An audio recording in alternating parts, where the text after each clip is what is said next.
नबी करीम ने फरमाया, एक ऐसा अमल है जो तुम्हें पक्का जन्नत में ले जा सकता है, और एक ऐसा अमल भी है जो अगर तुमने जिंदगी भर जारी रखा तो वो तुम्हें लाजमी गुनाहों में डुबो देगा, चाहे तुम कितने ही नेक क्यों ना हो। तो क्या तुम सुनना चाहोगे? ये कोई आम बात नहीं है, ये नबी का बताया हुआ सच है। जरा दिल पर हाथ रखकर सुनो। नबी ने फरमाया, सच्चाई नेकी की तरफ ले जाती है और नेकी जन्नत की तरफ ले जाती है। यानी सिर्फ एक चीज, सच बोलना। सोचो, तुम्हारी जिंदगी में कितनी बार ऐसा होता है कि तुम आसानी के लिए झूठ बोल देते हो, कभी डर की वजह से, कभी फायदे के लिए, कभी सिर्फ आदत की वजह से। लेकिन अगर तुमने हर हाल में सच को पकड़ लिया तो आहिस्ता आहिस्ता तुम्हारा हर कदम नेकी की तरफ हो जाएगा, और एक वक्त आएगा कि तुम अल्लाह के नजदीक इस लिख दिए जाओगे, और फिर तुम्हारा रास्ता सीधा जन्नत की तरफ होगा। अब जरा गौर से सुनो, यह हिस्सा बहुत खतरनाक है। नबी ने फरमाया, झूठ बुराई की तरफ ले जाता है और बुराई जहन्नम की तरफ ले जाती है।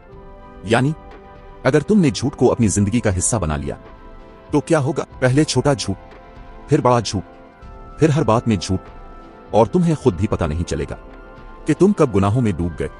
फिर क्या होता है? तुम नमाज पढ़ते हो मगर दिल नहीं लगता, तुम दुआ करते हो मगर कबूल नहीं होती। क्यों? क्योंकि झूठ तुम्हारे दिल को सिया कर देता है, और एक वक्त आता है कि इंसान अल्लाह के नजदीक एक ज़ब बहुत झूठा लिख दिया जाता है, और फिर उसका रास्ता जहन्नम की तरफ मुड़ जाता है। दिल को हिला देने वाली बात।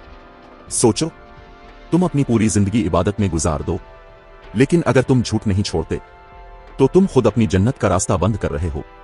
और अगर तुम सिर्फ एक चीज पकड़ लो, सच, तो चाहे तुम कामिल ना भी हो, अल्लाह तुम्हें उठा लेगा। अब फैसला तुम्हारे हाथ में है। आज के बाद तुम क्या चुनोगे? सच, जो जन्नत तक ले जाए, आ झूठ, जो आहिस्ता आहिस्ता तबाह कर दे। अल्लाह हमें हमेशा सच बोलने वाला बना दे और झूठ से बचा ले, और हमें जन्नत वालों में शामिल फरमा। आमीन। अगर तुम सच के साथ हो तो कमेंट में लिखो, मैं सच के साथ हूं, और इस वीडियो को हर इस शख्स तक पहुंचा जो अपनी जिंदगी बदलना चाहता है।